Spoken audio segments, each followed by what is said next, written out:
What's up, YouTube?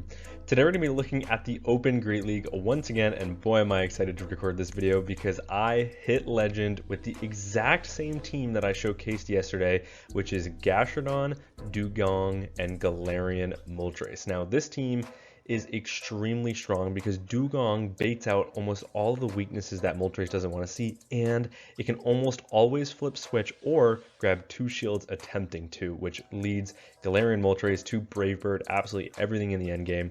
So let's take a look at my legend run, but before we do, a special thank you to the expert trainer members on this channel, Benny Hemlock, Dr. Green Mustache, Soham Patil, CD Slaskas, and Eliana, as well as the legend trainer members on this channel, Big Burden, Andrew Fitton, Musachu, Noodleman, Speedster, Esteros, Liminal Lagomorph, and Tom Spencer. Without further ado, let's hop into some battles. So I've got 15 battles for you today because that's how many games it took to get to legend. But into the first match, a terrible lead. It literally could not be worse. We've got a Jumpluff. So I'm going to come in with my Dugong, and the opponent is staying in to chip with an energy ball. So I'm reading that they're weak in the back, which is why I commit the shield, but it turns out they are not.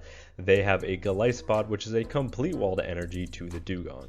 Unfortunately for my opponent, because they gave me such an energy lead, Dugong can actually make this matchup really frustrating for the Galarian, especially because they're on Aerial Ace, opting for Aerial Ace over Scizor for coverage. And while the typing of Aerial Ace offensively is probably better than Scizor is stab, whereas Aerial Ace is not, which means these Aerial Aces are doing very little damage, especially after we've debuffed their attack not twice but 3 times now with Icy Winds. And I know I'd be even able to survive an Scizor from this range after they've been triple debuffed, let alone an Aerial Ace, and we easily survive that. We've already grabbed 1 shield, and now if my opponent wants to maintain switch, they're gonna have double shield, and they do. And guess what? Even if they double shield, if they commit to the Shadow Claw farm down, they're not getting it. Dugong comes out, we get an extra Ice Shard on the Jumpluff as well, and now we've flip switched and we have a shield advantage. So now in comes the MOLTRES. I'm assuming my opponent is on double nuke because they're the non-shadow and they do farm up to the acrobatics, and they are. So now I'm just going to watch for the catch, but unfortunately my opponent makes a really nice catch anyways. So what I'm going to do is I'm going to farm back up to the fly because I know I win CMP against the Jumpluff, and now in comes the Gashon. And at this point, this game is over. There's nothing my opponent can do to win this matchup. Even if back-to-back Scalds pick up the knockout, I'm going to save my shield for the MOLTRES, get the Sucker Punch farm down, and come out with energy. My opponent knows that, so they resign the match, and we are able to take a Game 1 win. Into next match, Shadow Malamar. Now this is an okay lead. It's as neutral as it gets typing-wise. My opponent is going to connect first with a Foul Play most likely. No, they're going to full send a Superpower and dip into a Talonflame in the back. And unfortunately, I don't have a great response to a Talonflame up energy. So I'm going to respond with my Dugong. Dugong will shield up the first charge move. It is a flame charge. So now I'm going to go for the Icy Wind and debuff their attack right back down to where it was originally. But this is the Shadow Talonflame, which means these Incinerates are doing even more damage. And my opponent has over-farmed in this matchup. They're not quite at the back-to-back moves, so I will commit the double shield because I want to either maintain switch or at least get switch advantage so that I can land my MOLTRES on their Malamar, or get both shields out of this matchup. My opponent ends up giving up switch, coming in with a Drapion. Now they're probably going to have to commit a shield here at fear of a drill run, and now back in comes the Malamar, and now I know this game is over because I can connect with a Body Slam. I actually don't want to pick up the knockout, which is why I didn't go for the Earth Power there, because now this is going to set up a huge farm down for the Galarian MOLTRES. Their Psywaves are double resisted, and now they don't have the energy to get to another charge move. So in comes the MOLTRES. We're going to get the Sucker Punch farm down, come out loaded with energy. My opponent no longer has a win con, so they resign the match, and we are able to take a Game 2 win. Into next match, another Jumpluff. You've got to be kidding me. The algorithm is algorithming. So in comes the Dugong right away. This opponent is also staying in. It's once again the non-shadow Jumpluff, so I will respect a potential energy ball, and they do full send the energy ball, but this time my opponent doesn't have a great response to a Dugong in the back. They have a Gashon, and honestly, this is fine because we're up energy. We can connect with 2 Icy Winds before they even get to the Earth Power, and now this Earth Power is going to do very little damage to the Dugong, which is why giving Dugong such an energy lead is very scary, and it's hard because if you don't have a hard answer to it, it can kind of get out of hand. That said, They full send the Earth Power, which means I can outpace to another Icy Wind. This will be enough to pick up the knockout unless my opponent commits the shield, but they are unwilling to do so. Instead, they're going to come in with their Jump Fluff and get an energy lead to pick up the knockout on the Dugong, but they don't really get that much energy. They end up connecting with an Aerial Ace, which means now I know their entire moveset, so now in comes the Galarian Moltres. Yes, Fairy Winds are super effective, but they're doing less damage than these Sucker Punches. My opponent sees that I'm going to get the full farm down, they resign the match, and we are able to take that win. Into next match, are you 3 out of 4 matchups are a jump left when I'm running Gashon? That is insane. Okay, we're going to save switch into the Dugong, and once again, we're met with a Drapion in the back. And this is really, really nice because even if they call the bait of the Icy Wind here, it doesn't matter because as soon as that Icy Wind lands, suddenly they're in Ice Shard farm down range, and I'm no longer in 2 crunch range. So either way, going Icy Wind here makes sense. You can full send the Drill Run and just farm them down without having to commit a shield. That's also a potential option, but I do commit the shield because I'm trying to get shields down in these matchups. That said, I end up flipping switch, and in the back it is a Morpeko. This time I'm full sending the Drill Run. Is the opponent willing to call the bait? No, they're not. So now I'm going to go for the Icy Wind, hoping that they try to double shield their Morpeko, and they do. So they're committing to this Morpeko, which is kind of a strange play because they know their Morpeko is now going to be aligned against a Gashon unless the Morpeko is running Seed Bomb for coverage. Are they running Seed Bomb? No, they're not. They are running Psychic Fangs. Phew, that's good because Seed Bomb probably would have ended the game right there. That said, they're going to get to a second charge move. This will be the Dark Aura Wheel, which is neutral damage, but that's okay because now in comes the Jump Bluff and in comes the Moltres because Moltres has a very dominant matchup here. I will end up shielding up the Acrobatics because that would do huge damage, but no, it's an Aerial Ace for my opponent, but my opponent immediately clicks the charge move once again, so this can only be another Aerial Ace, which means I'm not really worried, and now I can overfarm, play to the CMP tie with the Fly onto their next Aerial Ace. This Fly is super effective, it picks up the knockout, and now I'm 1 away from another Fly on the Morpeko, and unfortunately for Morpeko, it wouldn't know a resisted move if it slapped it in the face, and unfortunately, they get taken out with a Fly, and we are able to take that win. Okay, 5 matches, 4 flyers. That is pretty unfortunate for the Gashon. We're going to save switch into the Dugong, but this time we're answered with a Primeape. And now I'm going to make a bad play here. I should not have shielded this. Most Shadow Primeapes are on Ice Punch. And yes, I'll be able to grab a shield back here, but 1 Rage Fist is never going to threaten the knockout, and shielding the first is never a good idea. I was worried they were going to full send the close combat, and I was going to get 0 value out of my Dugong, and I wanted to grab shields. But that's not the case, and even so, I'm able to actually get to 2 Icy Winds, lower their attack twice. Granted, they've boosted it twice with Rage Fist, but now they're just at neutral damage, and they don't come out with too much residual energy, and we have grabbed full shields. Unfortunately, that second Mud Slap doesn't pick up the knockout, so I'm forced to catch the move onto my Moltres, where the Rage Fist is resisted, but now it is a Annihilate in the back. Annihilate is going to throw when they get to the charge move right away, which means this can only be a Rage Fist, so I will let this go, because I believe that Gashon with a shield advantage can actually probably win against a Pidgeot. So what I'm going to do here is I'm forced to stay in, just connect with a bunch of Sucker Punches, and I believe that those Sucker Punches have probably put this Pidgeot in range for double Body Slam, so I will shield up the Air Cutter. Here comes Body Slam number 1, and they're 2 away from their next Air Cutter, which means I can only go 2 Mud Slaps here more. 1, 2, I get to the Body Slam. Body Slam, is it enough to pick up the knockout on the Shadow Pidgeot? It is, and now we're going to farm down the Primeape, and we are able to take that win despite a hard lead and a hard counter loss. Neutral lead in the next match, but we've seen how I like to play out these battles with the Marowak on the lead. This time, they're staying in to either bait a Rock Slide or connect with a Rock Slide, so I will commit the shield. It is a Bone Club bait, which is pretty unfortunate, but once again, in comes a Drapion, so my opponent is very weak to Dugong's coverage. So now here comes the Drill Run, that connects, that does massive damage. They're now going to connect with a Crunch, but I can live a Crunch from this range even though I haven't lowered their attack quite yet. And now I can just look for the full Ice Shard farm down, coming out loaded with energy, which is nice. Are they going to come in with their lead, or are they going to come in with their third is the question. It's the Marowak, so we're going to throw the Icy Wind. This is super effective damage, and it'll lower my opponent's attack. and they actually commit the shield. So we flip switch, and we have a shield advantage, but they come in with a Giratina, and I really want my Moltres on the Marowak. So what I'm going to do is I'm actually going to come in with my Gashon against the Giratina. Gashon does not have a bad matchup here. Of course, Moltres would have a better matchup.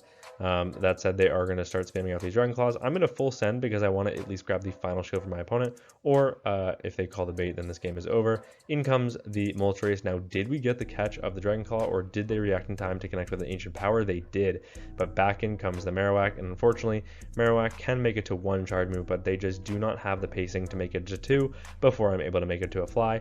I'm going to connect with a Fly right away, knowing that the opponent's Shadow Claws and Giratina are resisted, so they're going to be forced to throw their energy in order to not get farmed down. And now at this point, that puts them in just straight up Mud Slap farm down range. Dragon Claw connects, it picks up the knockout on the Moltres. I'm actually 1 Mud Slap away from the Body Slam, and even though this Body Slam is double resisted, it's still enough to pick up the knockout on the Giratina, and we are able to take that win.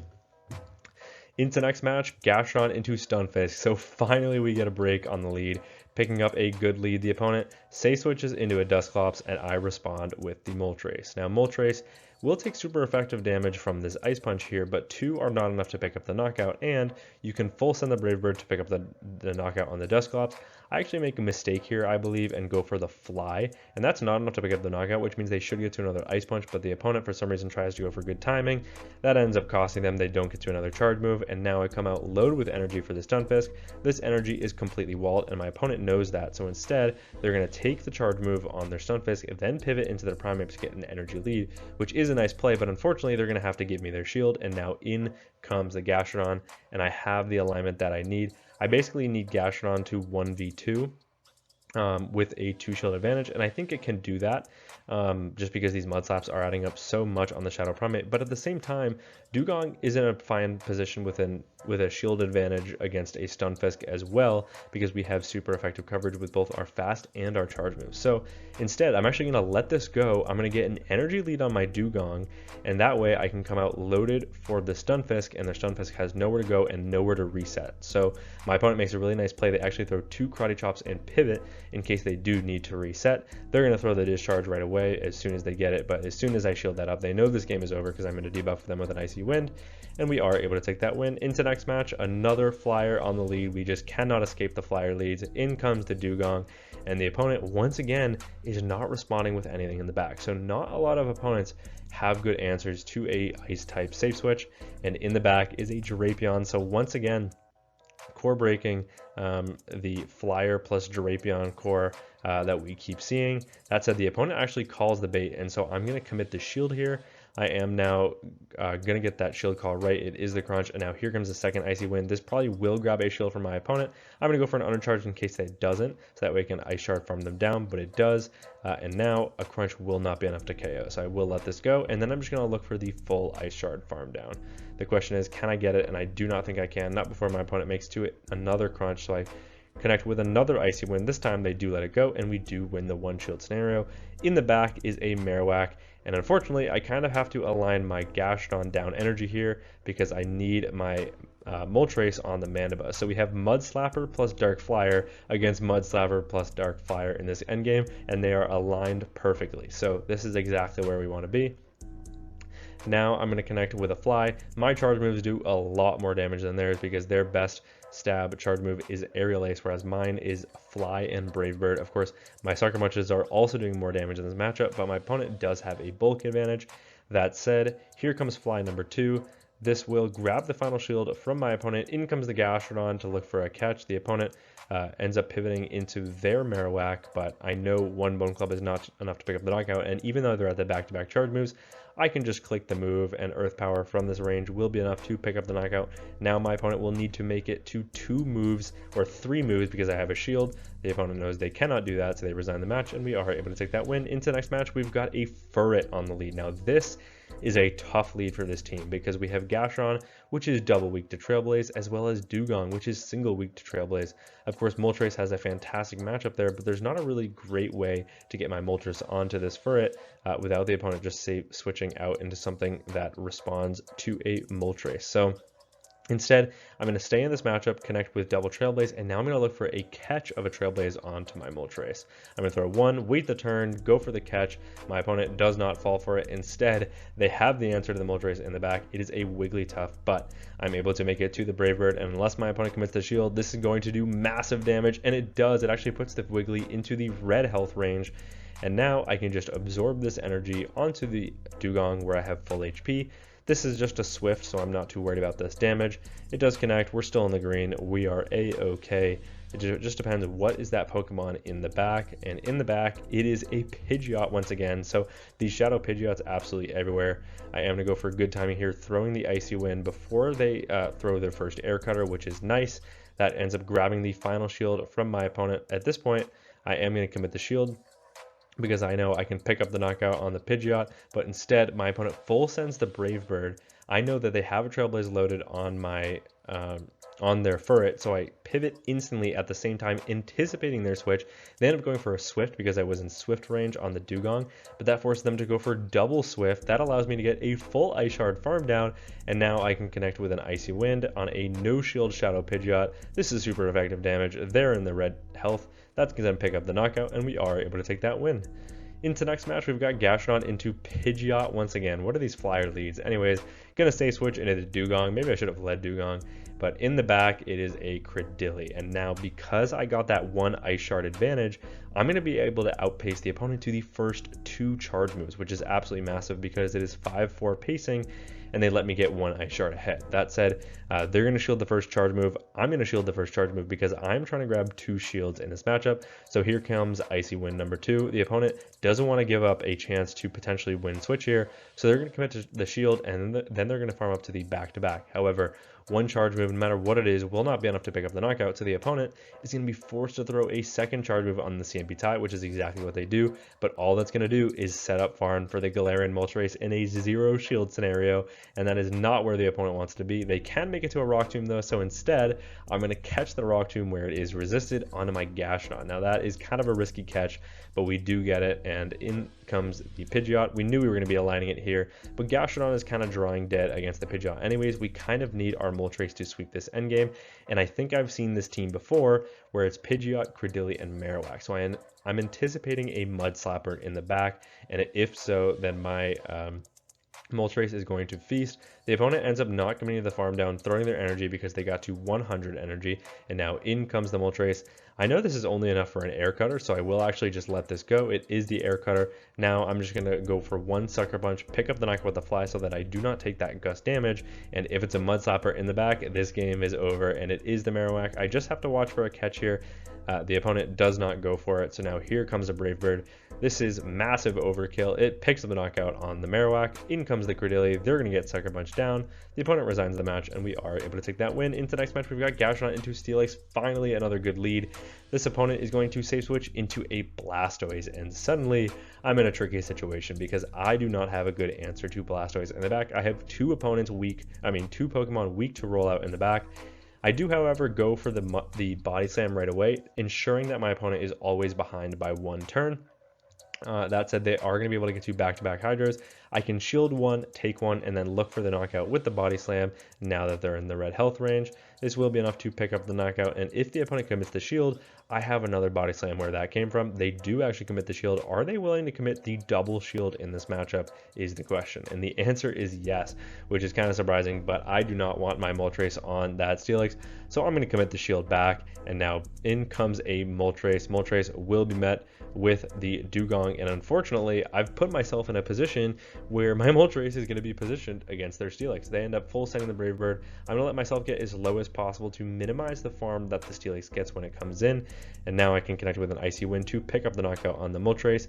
Is it going to be the Steelix or is it going to be the Blastoise? It's actually the Blastoise. Now Blastoise looking for a rollout down to get a Hydro Cannon loaded, but they do not get there before I get to an Icy Wind. Icy Wind picks up the knockout, and now in comes the Steelix. They get 1 Thunder Fang, which means they're 5 away from their Psychic Fangs. So I'm going to throw 3 Mud Slaps, pivot, and catch on the Moltres. Did we get the Psychic Fangs catch where it's double resisted? We did. That is absolutely massive. And now what I'm going to do is I'm going to stay in this matchup. I'm going to farm up to when they get to the back-to-back Psychic Fangs and then throw on the Sandpie, anticipating when my opponent was going to throw on 12. That connects it. The Brave Bird puts them into the red health range. They have no shields left in play, and I banked a Body Slam from earlier, which means this Body Slam is going to win CMP, and despite its resistance, it picks up the knockout on the Steelix, and yeah, I just played my mind out of that game, and we are able to take that win. Into next match against a very specific trainer, LNDS, the LNDS club, and I've actually seen this team before. So I make an adjustment because I lost this team previously. It was a tank, it was a Corsola, and then it was a Gallespot in the back, and they successfully lured out my Moltres, and then suddenly it was a Gashon and a Dugong to deal with a Gallespot. So instead, I'm going to play this matchup differently. I'm going to shield the Power Gem, which is what I didn't do previously. I'm going to throw the fly on the Sandpie, hoping that my opponent shields to grab my second shield, and then I'm going to go for the full Sucker Punch farm down. Now what that does is it burns the switch clock. So I'm going to bank all of that energy and then pivot into my Dugong to lure out that Gallespot in the back. And this is why it's so important to adapt when you see certain common teams. And that's because now I have lured out the Gallespot, I'm lowering its attack. This matchup, even though I'm completely walled, is not as bad as it should be. This time they are on Scizor as opposed to Aerial Ace, which means it is slightly worse, but still it doesn't matter. I can lower their attack twice. This puts them into the red health range. In order to pick up the knockout here, they're going to have to throw some energy, and I'm not even sure an Scizor picks up the knockout here from this range. It actually doesn't. Instead, they're going to pivot, get a little bit of an energy lead on Tinkaton, but what that does is it gives me the alignment that I need, right? It puts Gashon on the Tinkaton and Moltres with a fly loaded onto the Gallespot. So all I have to do is mud slap this down into range where a Brave Bird picks up the knockout, and I need to grab that final shield. So I'm full sending the Earth Power. I grab the final shield. The opponent throws on really nice timing to only take one mud slap worth of energy while getting 2 Fairy Winds in for free. But all that does is allow me to farm to 100 energy, get to a Brave Bird. This is resisted, but it's still going to pick up the knockout on the low HP Tinkaton. I come out of the matchup with a fly loaded for the Gallespot, and preparing for this team and adapting to how to play it ends up winning me that game. Into the next match, we've got Gashon into Scizor. This is a pretty decent lead, believe it or not, even though they have double super effective Trailblaze, and that's because bullet punches are resisted. They're going to safe switch into a Giratina. While our mud slaps are neutral, they safe switch into a Giratina. I can respond with my Moltres. They actually are on Ancient Power, so what I'm going to do is I'm going to throw the fly on the Sandpie with a Dragon Claw now, and this will be enough to pick up the knockout. Is the opponent going to come back in with the Scizor? They are, but unfortunately for the Scizor, I'm going to get to another fly, and this will unfortunately have to give up a shield to my Moltres unless they want their Scizor to go down, and they do commit the shield, so now back in comes the Gashon. Of course, they do have energy for a Trailblaze here, but I'm going to call a bait. I don't think they're going for it. They Night Slash bait. That is an absolutely huge bait call.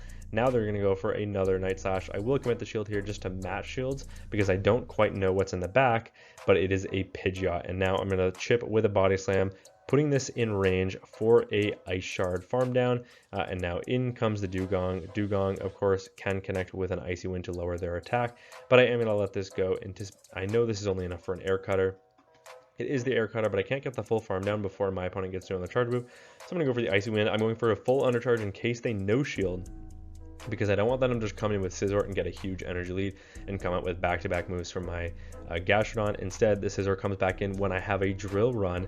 This will have to grab the final shield from the opponent, or sorry, not the final shield. They're out of shields. That actually just picks up the knockout. We Ice Shard, farm down the Pidgeot, and we are able to take that win into what I believe is the second and final match of the video. We've got Gashon into Sunfisk. This is a fantastic lead. The opponent safe switches into a Lapras, and I respond with Galarian Moltres because Galarian Moltres double resist Psywave. Yes, Ice Beam is super effective, but it's not enough to one-shot.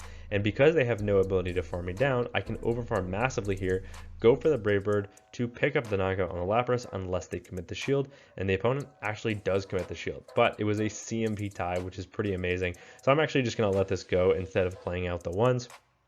And now I can come in with my Gashon. I can look for a Mud Slap farm down. I don't want to commit any shields here because I don't want to give the advantage right back to the opponent now that they flip switch. But I still have a decent matchup with Dugong into their Sunfisk as long as I have an energy lead. So I'm going to go for the Body Slam. I'm going to fully undercharging putting the Lapras at 1 HP, getting the snipe of a double resisted Ice Shard to get a slight energy lead, and now in comes the Sunfisk. So my opponent is saying that they're either weak to the Dugong in the back, or they have they just don't want to align their Sunfisk on my Gashon, which makes sense. But I'm reading that because they're weak to my Dugong potentially in the back, I'm going to commit the shield here, and I'm actually willing to commit the double shield in this matchup. And then I think I might be able to get a full farm down or be able to snipe with some Mud Slap. So I start clicking Gashon, but it does not work. Unfortunately, the opponent gets to another charge move, but you know what? I can just come out of this matchup absolutely loaded with energy. That's exactly what's going to happen. It's an Annihilate in the back. So the opponent was just aligning the Gashon on the Annihilate as opposed to their Sunfisk, which makes sense, but I can connect with back-to-back Icy Winds, and now in comes the Gashon. I'm one away from the Earth Power. This is neutral damage, but it's definitely going to pick up the knockout on the Shadow Ape. That picks up the knockout, one Mud Slap to farm down the Sunfisk, and we are able to take that win. Into the final match of the video, we've got Gashon into Shadow Scizor, another good lead. The opponent safe switches into a Giratina. In comes the MOLTRES. The opponent resigns the match instantly, and we are able to take that win. So now here is me claiming the 5-0 set to hit Legend. Yes, for some reason every single time I hit Legend, I have to do it with a 5-0. Doesn't make any sense. But you know what? 30-52 and a little sneak. I won't talk about too much about what my next team is, but it actually took me even higher to like 3,100, and I'm going to be showcasing that team soon. But I have a couple of submissions that I'm going to be looking at first, most likely. But yeah, that's going to be it for me from this video. I am officially Legend, so initiate the spice. And yeah, that's going to be it for me for this video. Thank you all so much for watching, and until next time, peace.